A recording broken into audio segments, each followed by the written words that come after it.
Hello अस्सलाम वालेकुम। अच्छा, आज का जो हमारा लेक्चर है वो हम लोग चैप्टर 1 से स्टार्ट करेंगे। और बुक मैं आपको बता दूंगा बाद में कि कौन सी मैं बुक फॉलो कर रहा हूँ, और साथ में आपको नोट्स जो है वो अपने पर्सनल जो है वो भी शेयर कर दूंगा। और जो हम लोग इस चैप्टर से पढ़ेंगे, इस चैप्टर 1 में से वो हम मैं साथ साथ आपको बताता जाऊंगा कि इसको यानी कि साथ साथ टिक लगा रहा हूँ मैं, तो वो भी आप लोग देखते जाएं कि क्या क्या यानी कि हम लोग पढ़ रहे हैं। तो सबसे पहला जो चैप्टर आप लोगों का 1 है, बुक मैं आपसे लास्ट में शेयर कर दूंगा कौन कौन सी बुक है, इसका ऑथर कौन सा है। तो अभी मैंने क्योंकि ये चैप्टर वाइज जो है डाउनलोड होती है बुक, एमआईटी से रहा है ये आपकी जो एमआईटी यूनिवर्सिटी बाहर यूएस में है, वहाँ से मैंने यानी उनकी साइट से मैंने अपलोड किया, ये डाउनलोड किया है ये।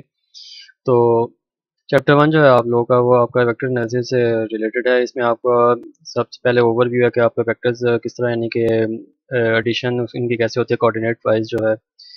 तो रेक्टेंगुलर कोऑर्डिनेट सिस्टम जो है इसका आप लोगों को पता आइडिया है। इसमें 3 कोऑर्डिनेट्स होते हैं, एक्स वाई जी। और अगर आपका कोई भी एक वेक्टर अगर आपका स्पेस के अंदर ड्रा है तो उसकी भी अपने अलग कोऑर्डिनेट्स होंगे अपने एक्स वाई जी के अंदर।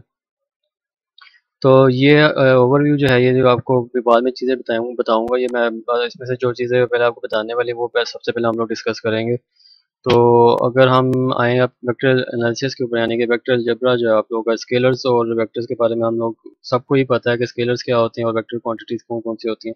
स्केलर क्वांटिटीज वो जिसकी आपके सिर्फ मैग्नीट्यूड होता है और डायरेक्शन कोई नहीं होती, जबकि वेक्टर क्वांटिटीज वो हैं जिसमें आपकी डायरेक्शन और जो मैग्नीट्यूड है वो दोनों होते हैं। वेक्टर्स स्केलर्स के अंदर आपके जैसा यहाँ पे लिखा हुआ है, टेम्परेचर, मास और चार्ज है, इनका एक सिर्फ मैग्नीट्यूड होता है, डायरेक्शन कोई स्पेसिफाई नहीं होती। इसी तरह आपके जो वेक्टर्स हैं उसको वो बता रहा है कि वेलोसिटी हो गई, फोर्स हो गया। और क्योंकि उनके एक मैग्नीट्यूड होता है कि एक आपकी मैग्नीट्यूड से आप फोर्स जो है आपकी एक उसको कह सकते हैं हम लोग कि एक क्वांटिटी है जो आप किसी चीज़ के ऊपर अप्लाई कर रहे हो और किसी एक पर्टिकुलर डायरेक्शन के अंदर कर रहे हो, इसलिए हम इसको वेक्टर्स कहते हैं। अब जो ये वेक्टर्स हैं, दे आर, ये लिखा हुआ है, they are completely described by the components along 3 coordinate systems. जैसा कि आप लोग अब देख रहे हो कि ये आपका एक वेक्टर आपने उसने ड्रॉ किया हुआ है, ये आपका स्पेस के अंदर है ये। ठीक है, एक तो आपका ये एक्सिस ने डिक्लेयर किया हुआ है, एक्स है, ये वाई और जी है। और उसने एक सेंटर में उसने जो है आपका वेक्टर ये स्पेस के अंदर है, ये किसी इसलिए ये उसने आपको ये बॉक्स बना के दिखाया है कि ये आपका स्पेस के अंदर है, 3 डायमेंशनल है ये वेक्टर। इस वेक्टर के साथ एसोसिएटेड आपके कंपोनेंट्स हैं जो जिसको वो डेजिग्नेट कर रहा है।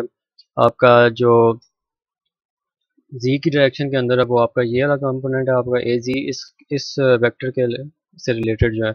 इसी तरह आपका जो जेड एक्सिस के कोऑर्डिनेट के साथ जो आपका कंपोनेंट आ रहा है वो आपका ए जी आ रहा है। सिमिलरली आपके जो वाई कोऑर्डिनेट के साथ जो वाई कोऑर्डिनेट के साथ जो कंपोनेंट आ रहा है वो आपका ए वाई है।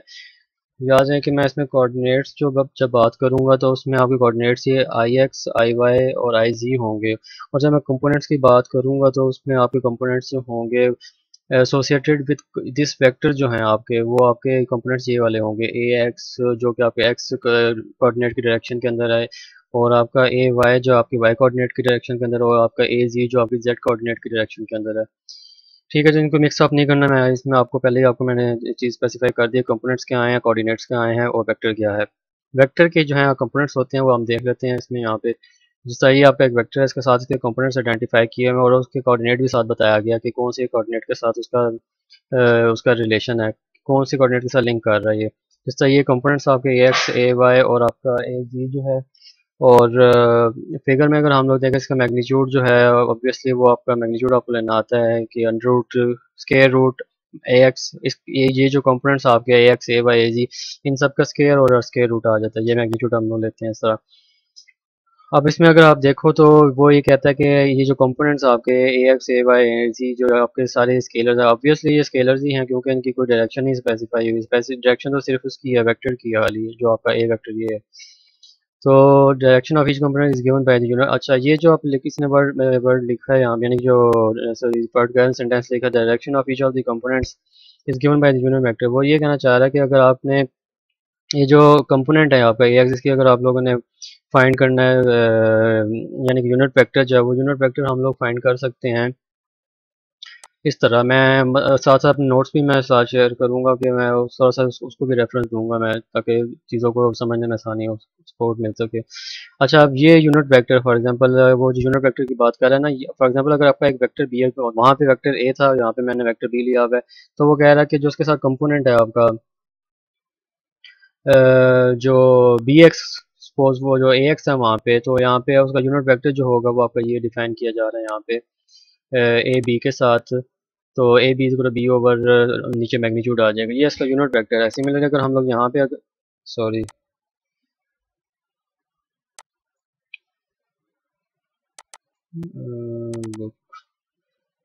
जिस तरह अब ये यहाँ पे ए एक्स है यहाँ पे, तो इसका यूनिट वेक्टर क्या होगा, A X is equal to A x,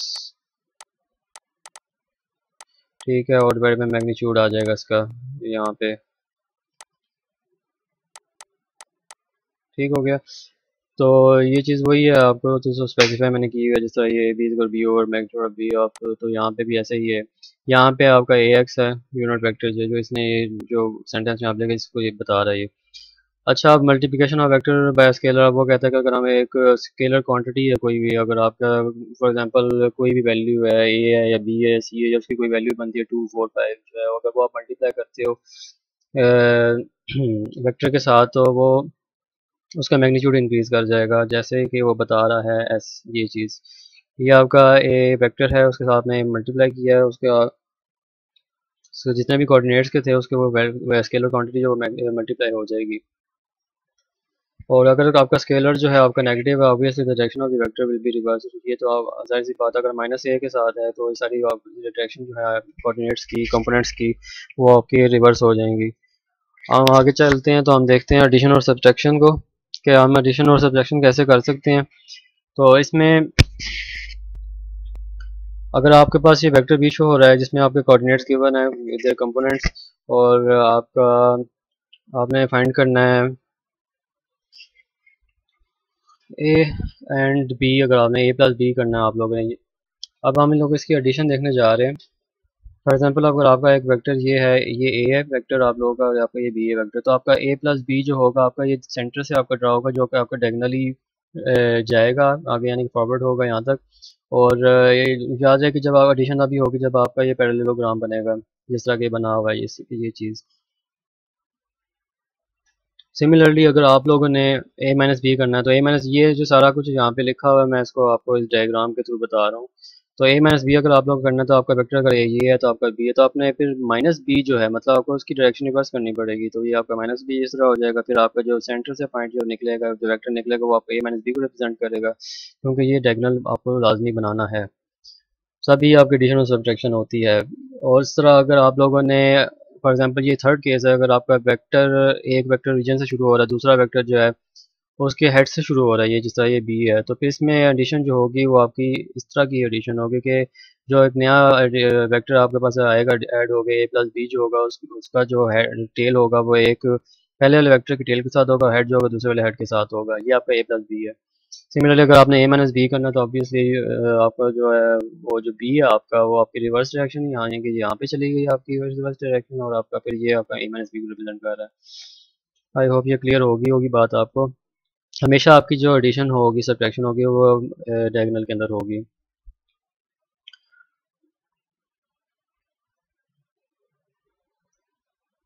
addition और सब्ट्रैक्शन हम देख लेते हैं, इसमें इसमें आगे एग्जांपल भी दी हुई है। आपका ए वेक्टर है अगर आपके पास, और ये आपका बी है, इसका 4i x है और 4i y है। ठीक है, आपका 4i x ये आपका 4 के साथ है, और ये 4y कोऑर्डिनेट के साथ है, ये वेक्टर आपका गिवन है। और आपका b की जो वैल्यू है वो आपकी 1i x और 8i y है। ये आपका b ये 1 के साथ आ रहा है यहाँ पे, ये आपका 1 है, और यार 8 आपका। तो एडिशन किस तरह होगी, ऑब्वियसली मैंने ये आपको बता चुका हूँ कि आपके डायगोनल बनेगा यहाँ पे, और आपका पैरेललोग्राम बनेगा ये जैसा पैरेललोग्राम बना हुआ है, और आपका ये ए प्लस बी हो जाएगा, आपकी एडिशन हो जाएगी। कंपोनेंट वाइज जो है आपकी वही इसी तरह एडिशन होगी। एक्स कोऑर्डिनेट जो होगा आपका एक्स कोऑर्डिनेट के साथ प्लस होगा, जिस तरह ये बताया है मैंने 4+1, और जो वाई कोऑर्डिनेट्स हैं वो आपके अलग प्लस हो जाएंगे, जिस तरह 4+8 है। ठीक है, ये आपका 4 और ये 1 आ जाएगा प्लस, और ये आपका ये 4 वाई कोऑर्डिनेट का और 8 वाई कोऑर्डिनेट का, बी का जो वाई कोऑर्डिनेट का है अंदर कंपोनेंट है 8, वो आपके आपस में ऐड हो जाएंगे, तो आपके पास ये आ जाएगी वैल्यू। सिमिलरली अगर आप लोगों ने a माइनस बी करना, b माइनस ए करना अगर आप लोगों ने, तो उसमें आपके पास माइनस बी होना चाहिए, माइनस ए होना चाहिए। ठीक है, माइनस ए करने के लिए आपका ये सारा रिवर्स हो जाएगा, कंपोनेंट माइनस फोर में चला जाएगा और बी के वही रहेगा और आपका ये कंपोनेंट वाई जो आपका बी माइनस ए आ जाएगा, जिस तरह कि उसने यहाँ पे शो किया होगा बी माइनस ए। बार बार मैं आपको याद करा रहा हूँ चीज़ है कि ये आपका डायगोनल में हमेशा एडिशन और सब्ट्रैक्शन होगी, जिस तरह यहाँ पे बना, ये एक डायगोनल बनेगा आपको होगा। डॉट स्केलर प्रोडक्ट, अगर उसको मैं अपने नोट्स से अगर मैं रिलेट करूँ चीज़ों को थोड़ा सा, तो मेरे नोट्स में अगर आप देखना चाहें तो आप बता दूँ, अगर यहाँ पे मैंने लिखा हुआ है कि एक वेक्टर है आर पी जो कि एक रीजन से ओरिजिनेट हो रहा है और एक पॉइंट तक पहुंच रहा है, जो कि आपका पॉइंट पी है, जीरो से लेकर पी तक। और पी जो आपका यानी कि जो पॉइंट है उसके जो कोऑर्डिनेट्स हैं वो 1 2 3 हैं, और वो कोऑर्डिनेट्स जो होंगे वो आपके आर पी के होंगे, जो मैंने यहाँ पे स्पेसिफाई किया है, R P two A X two A Y three A. ठीक हो गया। अगर हमने फाइंड करना है आर पी क्यू जो है, तो obviously R Q minus R P होगा। तो आपके पास अगर फॉर एग्जांपल ये मैंने यहाँ पे फिगर ड्रॉ की हुई है, आर पी अगर आपके पास ये है और आर क्यू आपका ये रिप्रेजेंट कर रहा है, तो आपके पास R Q minus R P यानी कि आपका माइनस आर पी होना चाहिए। माइनस आर पी क्या होगा, पी का ऑपोजिट ये हो गया, और यहाँ से एक वेक्टर इनका निकलेगा। ठीक है, जो एक डायगोनल बनाएगा, ये मैंने थोड़ा सा गलत किया हुआ है, यहाँ पे एक वेक्टर आएगा जिसका थोड़ा सा ये डायगोनल बनेगा। ठीक हो गया। तो ये डायगोनल बन के जो इसके आएगी रिजल्टेंट, वो आपका R Q minus R P होगा, और कंपोनेंट वाइज उसी तरह आपके एडिशन और सब्ट्रैक्शन जो भी आपने करना वो हो जाएगी।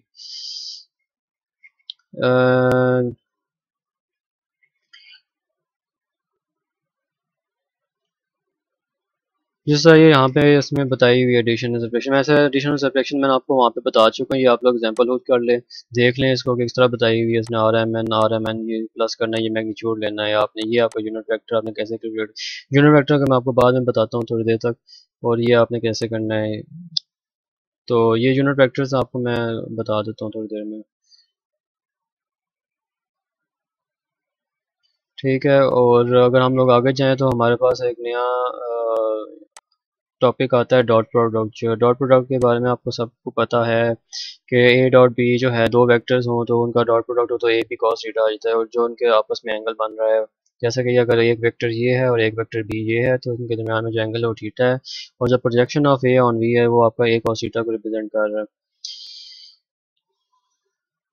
This is not of our concern, हमें इसकी ज़रूरत नहीं है पढ़ने के अंदर, क्योंकि ये बस ने ये बताया हुआ है यहाँ पे इंक्रीमेंटल वर्क डन जो है तब होता है जब आप यानी कि फोर्स आप लगाते हो किसी एक चीज़ के ऊपर, और उसमें आपका है कुछ डिफरेंशियल अमाउंट ऑफ जो डिस्प्लेसमेंट है वो आपकी अकर होती है। सो हम लोग इसमें नहीं जा रहे। तो बस ये आप चीज़ याद रखें कि डॉट प्रोडक्ट जो है आपका मैक्सिमम कब होता है और आपका ज़ीरो कब होता है। जो ऑब्वियसली आपको पता है कॉस थीटा, तो कॉस जब आपके दो कोऑर्डिनेट्स जो हैं आपके जब टू वेक्टर्स जो हैं आपके, जो दो वेक्टर्स जो हैं अगर आपके वो दोनों सेम डायरेक्शन के अंदर हैं, तो उनका ऑब्वियसली जो एंगल है उनके दरमियान में कुछ नहीं बन रहा, तो वो ज़ीरो होगा। तो कॉस ऑफ तो यानी कि उनका एंगल जो ज़ीरो है तो उसमें वो मैक्सिमम वैल्यू आएगी आपकी ए डॉट बी जो है। सिमिलरली अगर आपका उनके एंगल जो है वहाँ पे आपका एक वेक्टर इस तरह ऊपर की तरफ है और एक वेक्टर अगर आपका ये बी साइड इस तरफ है, तो इनके दरमियान में अगर आपका एंगल जो है 90 डिग्री बना है, तो आपका कॉस 90 जो होगा ज़ीरो होगा, जो आपका ए डॉट बी वैल्यू जो कि वो मिनिमम होगी, जिसने ये यहाँ पे लिखी हुई है चीज़ें जो, और ये भी इसने कोऑर्डिनेट वाइज उसने बताई हुई चीज़ है कि आई डॉट आई जो है आपका मैक्सिमम है, और आई और अगर अलग होंगे कोऑर्डिनेट तो ऑब्वियसली वो परपेंडिकुलर बन जाएंगे आपके, तो वो आपका उसका उनका जो डॉट होगा प्रोडक्ट वो आपका ज़ीरो होगा। ये आपको ए एक्स यहाँ पे से दो वेक्टर्स दिए हुए ए डॉट बी जो है, और विद कोऑर्डिनेट्स के साथ उसने दिए हुए, इनको कोऑर्डिनेट वाइज जो है मल्टीप्लाई करें। आई एक्स ये सारा कंपोनेंट जो है आपका ए वाला जो है ये सबके साथ मल्टीप्लाई होगा, और ये वाला भी सबके साथ होगा, ये वाला भी सबके साथ, जिनमें जो आपके पास opposite यानी कि जिन जो कोऑर्डिनेट्स में के दरमियान आपका एंगल 90 डिग्री बन रहा होगा, तो वो तो ज़ीरो हो जाएंगे। जो बाकी आपके पास जो बचेंगे वो आपके पास ये सेम वाले बच जाएंगे, ए एक्स ए वाई बी वाई जो सेम कोऑर्डिनेट्स के साथ थे, ए जेड बी जेड। ठीक है, वो आपके पास सिर्फ सेम वापस रह जाएंगे। सिमिलरली हम कह सकते हैं कि A dot B is equal to B dot A, और जो जब इनको हम एक अगर हमने एंगल निकालना है तो कॉस थीटा से हम लोग निकाल सकते हैं। ये आपका ए डॉट बी है और नीचे आपका जो है ये मैग्नीट्यूड है आप लोगों का।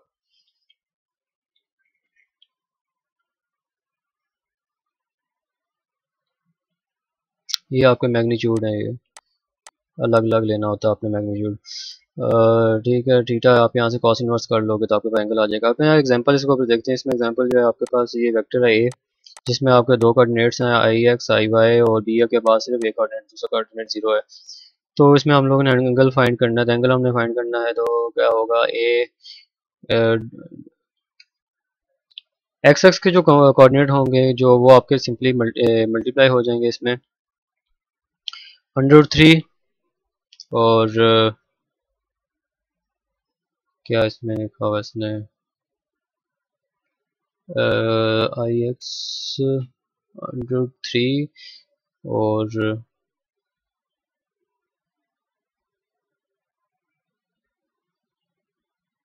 ठीक है, इसमें इसमें आपका आएगा 2 आएगा यहाँ पे, और 103 × 203 आ गया आपका यहाँ पे आपका 203 आता है। और साथ आप लोगों ने नीचे मैग्नीट्यूड अगर आप लोगों ने ले लेना है तो आपका नीचे 4 आ जाएगा। तो इसका मैग्नीट्यूड आप लोग लेंगे, यानी कि आप लोग अगर इसका मैग्नीट्यूड लो तो आपके पास आता है 3 + 1 4। 4 का आप अंडर रूट लोगे तो आपके पास 2 आ जाएगा। और इसी तरह अगर आप इसका लोगे तो आपके पास इसका मैग्नीट्यूड 2 आ जाएगा। तो square root under root cut जाएगा और 2 × 4 आ जाएगा। ये मैंने यहाँ पे 4 लिखा हुआ है, तो बाद में आप लोग 2 को यहाँ से काट लो आप, तो ये आपके पास 2 आ जाएगा यहाँ पे। √3/2 है।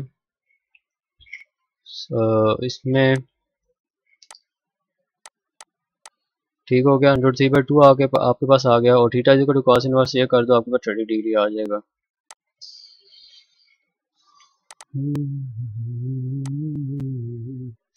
ठीक है, ये एग्जांपल थी आपके। अच्छा, अगर मैं अपने उधर वहाँ पे देखूँ तो मैंने वहाँ पे कौन सी एग्जांपल की हुई है वो हम देख लेते हैं। ये एग्जांपल है, इसको आप रहने दें। और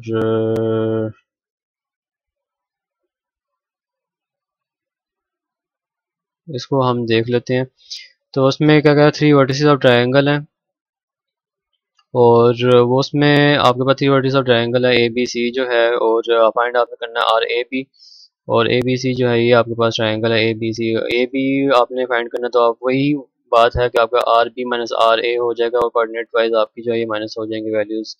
आपको एक गिवन है, ए की वैल्यू गिवन है आपके पास, बी की वैल्यू गिवन, सी की value given. R B minus R A करेंगे कंपोनेंट वाइज जो इनकी सब्ट्रैक्शन हो जाएगी, तो ये आपके पास आ जाएगी वैल्यूज। आर ए सी जो इसी तरह R C minus R A है, तो इसी तरह कंपोनेंट वाइज की वैल्यूज आ जाएंगी।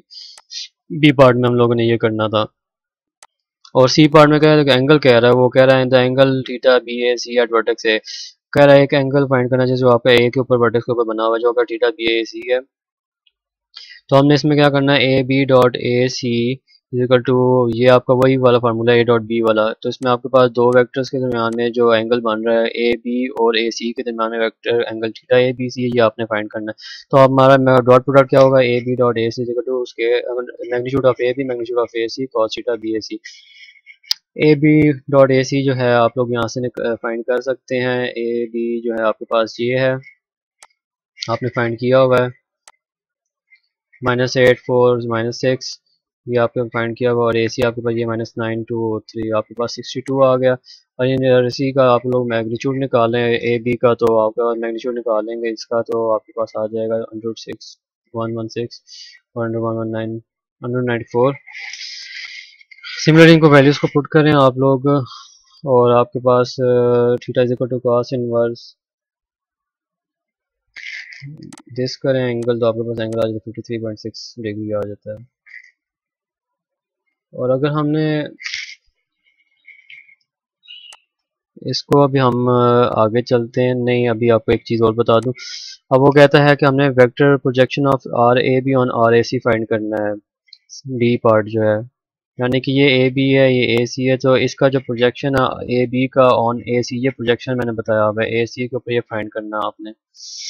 तो इसमें हमारे पास जो है आर ए सी फार्मूला ये हमें पता है, आर ए बी जो आर ए बी ये वाला है, और उसका डॉट आर ए सी जो है ये आपका आर ए सी जो है और ये आपका बन गया डॉट प्रोडक्ट एक, ठीक हो गया। और इसका जो है, इस जो कंपोनेंट, ये आपका जो एक डॉट प्रोडक्ट बना है, इसका प्रोजेक्शन फाइंड करना आपने ए सी के ऊपर, सॉरी ये ए सी के ऊपर, ये जो मैंने डॉट, ये जो डॉट हैं लगे हुए, ये आपको प्रोजेक्शन बता रहे हैं कि इसका प्रोजेक्शन फाइंड करना है ए सी के ऊपर। ये फार्मूला इसका बन जाता है, ये दोनों डॉट, डॉट आर ए सी, ठीक हो गया। तो आपके पास आर ए सी आपने फाइंड करना है, तो आप आर ए सी किस तरह फाइंड कर सकते हैं।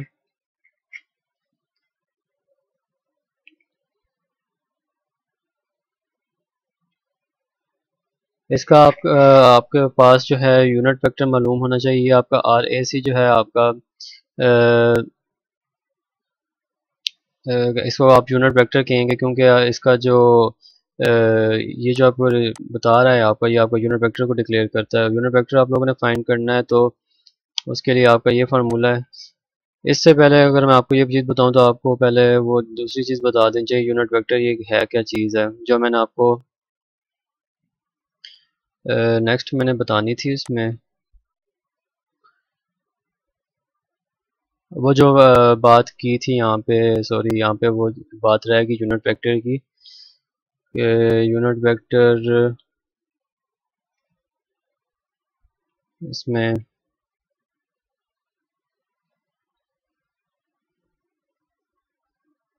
ये जो है आपकी बात लिखी है, the direction of each of the component. ये जो मैंने, बल्कि आपको मैंने बता दी है, ये वाली जो थी ना, जिसमें आप लोगों ने यूनिट वेक्टर अगर आप लोगों ने फाइंड करना, तो आप ये आप लोग कैसे फाइंड करोगे, तो वही चीज़ है वहाँ पे कि आप लोगों ने,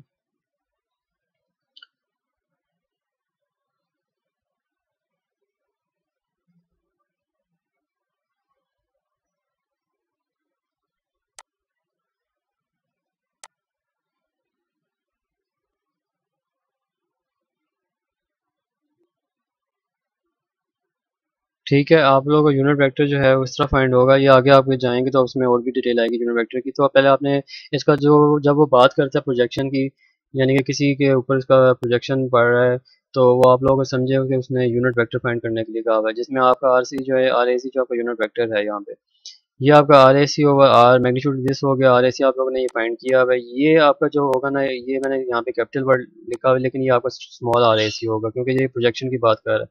प्रोजेक्शन की बात करेगा तो आपका यूनिट वेक्टर आएगा स्मॉल में आएगा, ये आपका स्मॉल में है। तो ये आप लोगों ने मैग्नीट्यूड इसका निकालना है, आप लोगों ने ऊपर आर ए सी फाइंड किया हुआ है जो आपका वेक्टर है मेन। और वो आप लोगों ने फाइंड किया, तो आपके पास ये वैल्यू आ जाती है यहाँ पे। Similarly R A dot R B जो है, आपने सिमिलरली इसका प्रोडक्ट ले लें आप लोग। आर ए बी का आपको पता है क्या है, आप लोगों ने ऊपर फाइंड किया हुआ है। कहाँ पे चला गया ये आपकी वैल्यूज़, ये वैल्यूज़ हैं आर ए बी और आर ए सी की, ये है आपके पास। ये आपने दोनों इनको प्रोडक्ट लिया, इनके यानी कि कोऑर्डिनेट वाइज जो है इनको मल्टीप्लाई हो जाएंगे, और आपस में फिर ये ऐड कर लें यहाँ पे, तो आपको 6.39 आ जाता है। 6.39 को मल्टीप्लाई करें आप आर ए सी के साथ, ये आपका स्मॉल आर ए सी है, और आपके पास ये वैल्यूज आ जाती हैं। ये आपका प्रोजेक्शन पड़ रहा है उसका R A B dot R A C का यूनिट वेक्टर के ऊपर।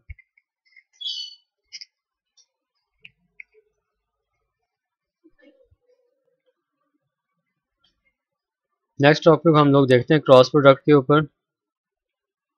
तो जो क्रॉस प्रोडक्ट है आपको पता है, उसमें आपका ए क्रॉस बी जो है वो आपका आ जाता है magnitude of A magnitude of B into sine theta. और फॉर एग्जांपल इसको आपने, उसने राइट हैंड और उसने बताया हुआ है राइट हैंड रूल से, जिसमें आपका थंब की जो डायरेक्शन है वो आपके ए क्रॉस बी को रिप्रेजेंट करती है, और आपकी जो ये फिंगर है आपकी, एक इंडेक्स फिंगर और ये वाली जो आपकी फिंगर है मिडिल फिंगर जो है आपकी, ये एक वेक्टर को रिप्रेजेंट कर रही है, आपके दूसरे वेक्टर को रिप्रेजेंट कर रही है। तो इन दोनों का जो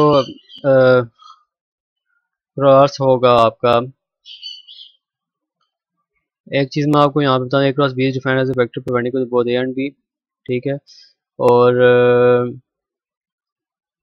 और आपका जो ये ए क्रॉस बी आपके पास ऊपर आया है, ये आपका इस केस के अंदर जो है वो यूनिट वेक्टर को भी डिफाइन करता है। ये आप लोगों को आगे जाएंगे तो उसमें आपको क्लियर हो जाएगी चीज़।